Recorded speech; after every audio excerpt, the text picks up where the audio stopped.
14 अप्रैल 1891 मध्य प्रदेश के महू गांव की एक सैनिक छावनी। यहाँ रामजी सकपाल और भीमाबाई के घर एक बच्चे ने जन्म लिया। नाम रखा गया भीवा।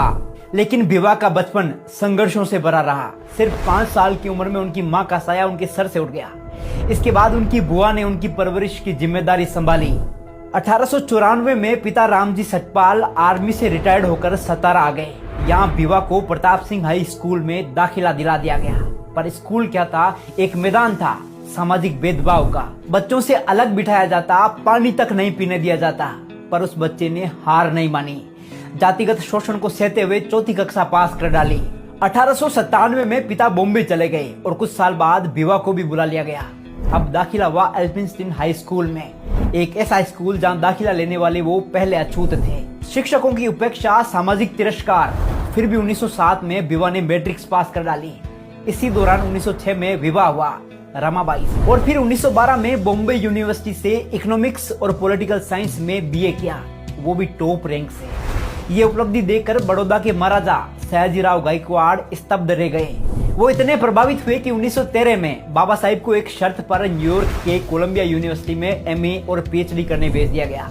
शर्त यह थी कि पढ़ाई पूरी करने के बाद वे वापस लौटकर बड़ौदा राज्य की सेवा करेंगे, और उन्होंने की भी। वो सिर्फ 3 साल में एमए और पीएचडी की डिग्रियां लेकर भारत लौटे। अब वो सिर्फ भीमराव नहीं थे, डॉक्टर भीमराव अंबेडकर बन चुके थे।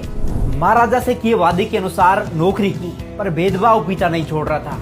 किराए का घर छोड़ने को मजबूर किया गया, ऑफिस में जाति अपमान सहना पड़ा और अंततः उन्होंने नौकरी छोड़ दी। लेकिन अब उनकी नजर शिक्षा और न्याय की क्रांति पर थी। लंदन गए, जहां उन्होंने लंदन स्कूल ऑफ इकोनॉमिक्स से पीएचडी, डीएससी और बैरिस्टरेट लॉ की डिग्रियां प्राप्त की। फिर भारत लौटकर उतर पड़े जातिवाद के रंग में रंगे भारत को बेरंग करने। बाबा साहिब ने महिलाओं, दलितों, आदिवासियों और पिछड़े वर्गों के अधिकारों के लिए संघर्ष की मशाल जलाई।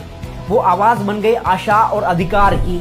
धीरे धीरे उन्हें हर कोई जानने लगा था। अब वो बाबा साहिब डॉक्टर भीमराव अंबेडकर बन चुके थे, एक नाम जो सामाजिक न्याय का प्रतीक बन चुका था। और फिर वो ऐतिहासिक पल आया जब आजाद भारत को एक मार्गदर्शक की जरूरत थी, एक संविधान की जरूरत थी जो हर धर्म, जाति, वर्ग को बराबरी दे सके। तब सबकी नजरें एक ही व्यक्ति पर टिकी।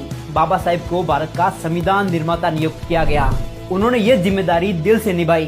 देश के हर नागरिक को ध्यान में रखते हुए सिर्फ 2 साल 11 महीने में रच डाला दुनिया का सबसे बड़ा और सर्वश्रेष्ठ संविधान।